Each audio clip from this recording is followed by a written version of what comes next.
Good morning, Vietnam. Welcome to hell. This is Stephen Shand.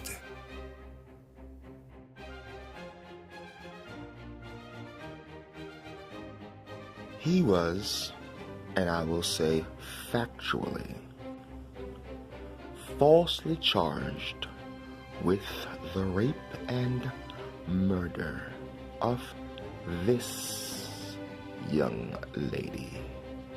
2 police officers were the first suspects of Kate Filiberty's murder.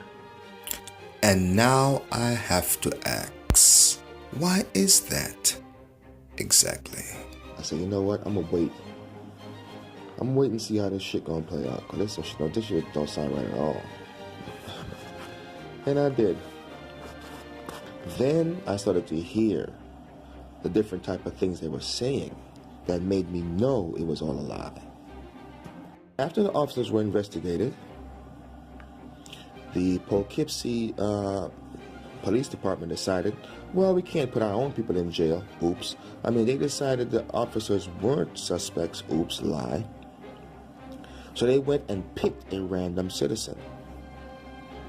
But when they picked Stephen Shand, I realized it wasn't random at all. These fascist devils have been threatening me with all type of shut up, stop speaking the truth when I was sharing my Shand discussion facts, which today have proven to be the most accurate of the events that have taken place today, that mine was the most accurate. Many people speculated, but the things I talked about actually happened. Today we know the United States government is funding terrorism. I was pointing it out then. Today we know that ISIS is nothing more than the Israeli army that is aided and supported, helped to even be manned by the Saudis. So how in the world can the Saudis be allies with the Zionist so-called Jews that they were told are the furthest from them in faith, in order to raise arms and resources to kill their own people and reshape the Middle East for what they believe is their own purposes? That doesn't make any goddamn sense to it. Either way, to get to the short version of this long story, they were saying things like, well, we don't know who committed a crime, so we have to round people up and do a DNA test. And I'm like, hold up. So you don't know who committed the crime, so you gotta round the people up and do a DNA test. Because my DNA is on file. And if I was to commit a crime, or one of my relatives, like Stephen Shand, was to commit a crime, the DNA would automatically pop up. My face would be flashing everywhere. Beep, beep, beep, beep, beep. This guy's a suspect because the DNA is close to this guy. But that's not the case. The fact of the matter is, after they had investigated 2 police officers for the murder, the reason why is because a young lady, Kate Filiberty, was dating a police officer who happened to be married. Her aunt, who warned her about the incident, admonished her to end the relationship, to the best of my knowledge. Or the case was, the aunt knew that Kate Filiberty had threatened to tell the wife of the officer that, hey, your husband keeps harassing me because they were having an affair. She wants to end it, and the officer did not want to end it. So the officer was known, it was publicly known by those who were close to her that knew, meaning the aunt knew that the officer had threatened her because she wanted to end it, and he didn't want her to. So the officer was on her investigation. So I went to my relatives, and I started to tell them, I said, listen, the only reason why they did this to Stephen is because of me. They're trying to get me to shut up about what I'm talking about in my politics, and because I won't, they went and they blackmailed Stephen Shand. So what you need to do is get the media attention on this issue so that you can keep them from railroading Stephen. And my relative's response was, no, the Lord Jesus is going to take care of it. He's going to be safe. Watch and see. We know he's innocent. The Lord is going to make everything be okay. And I'm saying to you, no, because the Creator doesn't change the condition of a people that doesn't make any effort to change their condition, their own self. And I'm telling you, this situation is a setup. These people are not going to let Stephen get out. He's a fall guy. My aunt, right? So she's my marital aunt. She says to me, well, the aunt of the victim already was complaining to the police that the police officer, the young lady Kate Filiberti was dating, that it was already an issue with them being concerned that this guy might do something because the young lady wanted to end the relationship with this aggressive/abusive police officer. So it's all gonna be fine. It's all gonna come out. I'm like, no, you gotta contact the media and speak about it yourself. And their response is, no. Jesus is gonna take care of everything. Yeah. Right. Here we are now in 2018. Stephen Shand has been falsely convicted of a crime. Oops, let me correct that. Stephen Shand was manipulated to plead guilty to a crime he didn't commit, with no evidence that he committed the crime. Because if the police officers are saying, we collected DNA samples and we're looking for a match, the first match that would have came up is mine, Leonard Shand. Why is that? Because I'm the first cousin of Stephen Shand. And if you ran the DNA test of DNA to say, well, we got DNA from the victim and we're analyzing it, all the closest match to that DNA would have came up, which would have been me. So they wouldn't have had to say, well, we don't know what happened, we don't know what his DNA is, we need to go around and we need to ask people to come in and volunteer. So they went around the community and took DNA samples from everyone that they wanted to, and Stephen Shand volunteered because they said to him, hey, you work in the neighborhood, you deliver papers, you do all this stuff, you drop off stuff and you work in the neighborhood, won't you just come in and submit, I mean, of course you're not guilty, but come on. So he's like, okay, fine. So they tricked him to come in and do the DNA test, and that's when they poisoned him. Next thing you know, they're saying he's pleading guilty to a crime he didn't commit. This guy's like a passive guy. How the hell could he just an aggressive rape and murder someone? It's a lie. If his DNA was a match, then my DNA would have came up first because my DNA is on file. So, being that I did federal time, I did 15 years and 4 months on a 15-year and 8-month sentence. Okay, I got 15 years, 8 months federal time, and then 20 years state time, and I did 15 years, 4 months on that time. And the state actually kept me in prison 3 years longer than I was supposed to, just to keep me in prison. To show you how they were deliberately trying to keep me from coming back to the streets. To show you that when I was first convicted, it was a bogus charge in the first place. You have to understand the devils that you're dealing with. To them, we're just tools to use for an objective. And that's what they did to Stephen. Drugged him and then manipulated him to believe he did something we know he didn't do.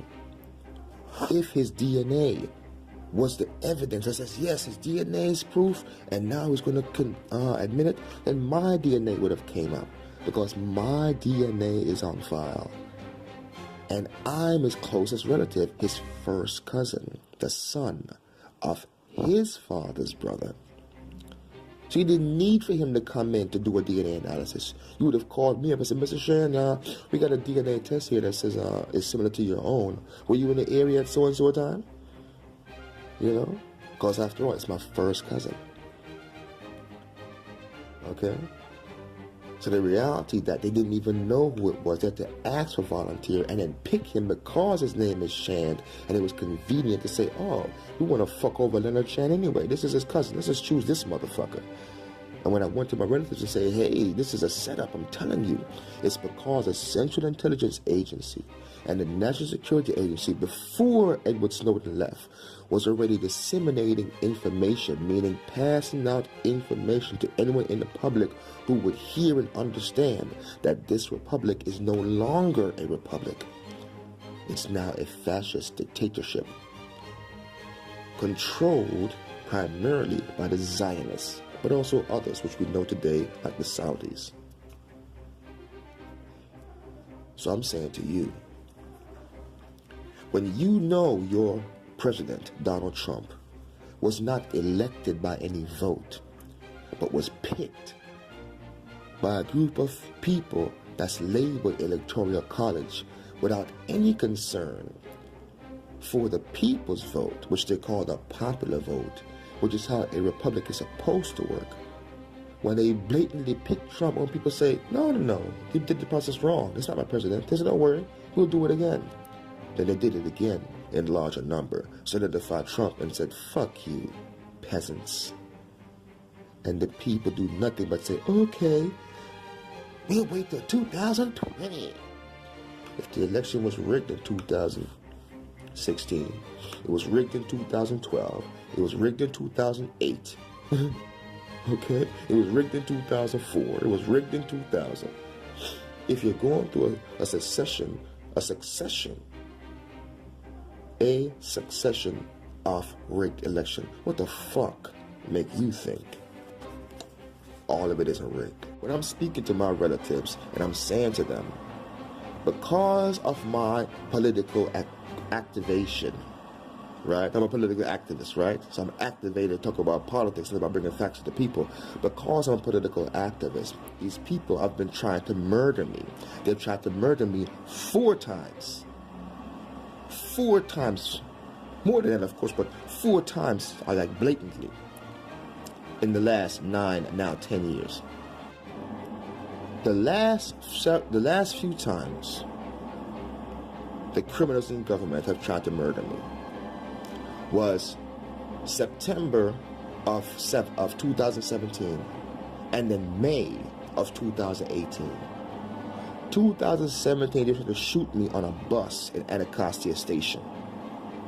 And I have the video of that, which I have to view and edit and all that crap, because I want to sue. And also 2018, where Officer E. Whiting of the New Carrollton Police Department tried to stab me and kill me. So imagine, an officer walk up to me, put out a knife, stab me, try to stab me in my heart and fail, try to murder me. And all they did was throw out anything that would make him a part of the case. And then falsely charge me with trying to rob a man for a cigarette. That's the actual charge. To say I tried to be an aggressive panhandler, which I don't panhandle. Everyone who knew me, who heard about it, says they all knew it was a lie when they heard it, except for my relatives, who ran to the police and told the police, well, he did it because he's crazy.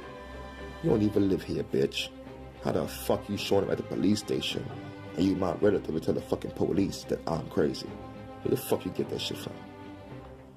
But when people have already been gossiping about you and been slandering your character, talking about you lazy, it's not that I'm lazy, it's that I'm a slave. You're a slave, bitch. That's why all you do is chase a check. You was always a slave, bitch.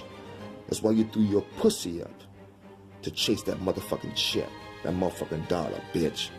Talking about I'm crazy. Fuck you.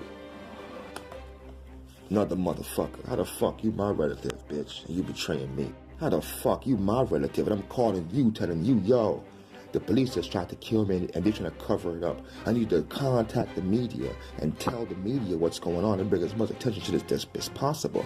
And your response is, well, I went online and checked and It sounds like you ain't telling me the truth, so I ain't about to do it.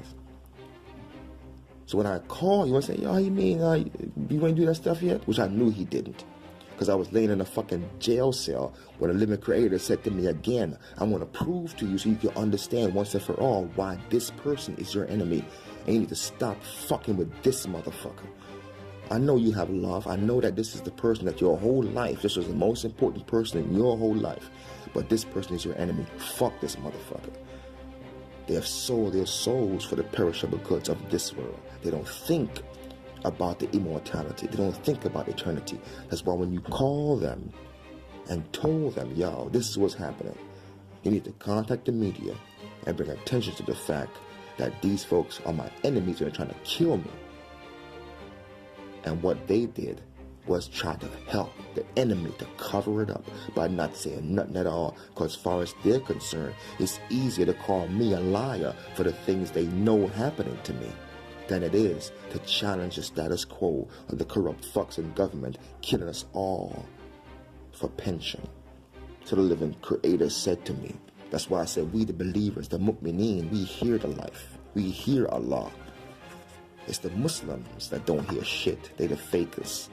That's why they don't hear shit. That's why they don't know Adam is a fraud and that the Quran was meant to be something to save you by testifying that it's a book of fascism. You have to reject the book, not embrace it. So the living God is giving to you reverse and say, if you are a person who will really speak the truth, you will testify to these facts. Slavery is an abomination. You will testify that when you conquer a people in war, raping their woman and beating them into subjugation is an atrocity. You will testify that hell no, it is irrational to tell yourself that you're superior because of your beliefs. The worst Muslim is better than the best kuffar. If you are a true, sincere believer, one of you will rout 10 of the enemy. But because you're weak, one of you will rout 2 of the enemy because you're still better because of what you believe. Where is your concept that belief don't make you superior or inferior? It just makes you knowledgeable or confused. Islam, Judaism, Christianity are nothing more than tools used by atheists and agnostic in order to promote their ideology, like how the Zionists are promoting the falsehood that somehow they're Jews while promoting things that is totally contradictory to Jewish beliefs, like the concept of returning anywhere. Judaism doesn't even teach it. Judaism is a religion that does not teach any right to return anywhere. Kanye West shares a fact. African Americans, meaning those who are the descendant of those who were alive during the signing and implementation of the Emancipation Proclamation, those Negroes, they are African American. And their descendants that are here today are among the weakest bunch of bitches on the face of the planet. Because they are owed 40 acres, which is over 160 million acres of land today. And a mule, which if you add it up, is countless billions, maybe even trillions of dollars. And you would think that black leaders would say, give us our wealth, which is about 3 or 4 small states. Matter of fact, put it like this: Florida, Georgia, Maryland, and East and West Virginia. Put it like that. The African Americans, their 40 acres and a mule is that or more or less. So if they was to fight and say, give us our property, they would have that much amount of land. There was over 4 million African Americans was alive then. Now when Lucifer came to me in Connecticut, Windsor, and started to speak to me before I saw myself reflected in the image, Lucifer said to me, Yahya, I'm telling you, these people, look at their deeds, Yahya. They keep blaming me for their actions. But I can never be responsible for what they choose to do, even if they claim, truthfully or falsely, that I manipulated them. If speech is free, and they're saying all that they was spoke, then who's responsible for the actions? They are. So they can't come and say, Lucifer made me do it, or the devil made me do it, or Satan made me do it. Because the reality is, they are the devils who did the action, which makes them the Satan. Because they conceived it, then they did it. It wasn't an accident. That's what a Satan is. Someone who conceives in their mind something that they understand will be recognized as evil and then do it. And this is how I get to understand the book is twisted. That Bible is twisted. The Quran is twisted. Adam is the Satan, the one that the Creator told what not to do, and he went and did it anyway. Don't do, and he went and did it. Just the argument itself is exposing the hypocrisy and the deception. Now, why are people going through such efforts to deceive us? Is it that we are the Titans?